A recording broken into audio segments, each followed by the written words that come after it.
ہمت اور حوصلے کی داستان رقم کرنے والی یہ ہے راولپنڈی کی سمر خان، جس نے دنیا کے تیسرے بڑے گلیشیئر پر سائیکلنگ کرنے کا اعزاز حاصل کیا ہے۔ سمر خان نے اپنا سفر 24 جولائی کو اسلام آباد سے شروع کیا اور 15 دن میں 1000 کلومیٹر طے کر کے K2 بیس کیمپ تک پہنچی۔ 3 سے 4 دن کی ٹریکنگ کے بعد میں پہنچی تھی بیافو گلیشیئرز، جو دنیا میں پاکستان کا سب سے تیسرا بڑا گلیشیئر ہے پولر ریجنز کے باہر۔ تو وہاں پہ میں نے گلیشیئرز پہ سائیکلنگ چلانے کا ریکارڈ اٹیمپٹ کیا سکسیسفلی الحمدللہ۔ سینکڑوں میل محیط، دشوار گزار راستے، موسم کی شدت اور تنہائی میں سے کوئی بھی چیز سمر خان کے عزم اور ارادے کے آڑے نہ آ سکی۔ Glacier self it's a big challenge کہ آپ اس پہ چلیں کیسے، کیونکہ وہاں پہ رستے نہیں ہوتے، اپنے خود بنانے ہوتے ہیں۔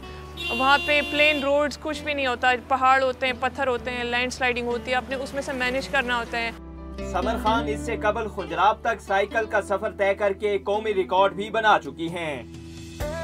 بلند حوصلے سے سمر خان نے پہاڑوں کی بلندیاں طے کر کے بلند مقام حاصل کیا۔ خاتون سائیکلسٹ کی یہ کامیابی دیگر خواتین کے لیے قابل تقلید مثال ہے۔ کیمرہ مین مدثر داؤد کے ساتھ اعتزاز حسن، ڈان نیوز، اسلام آباد۔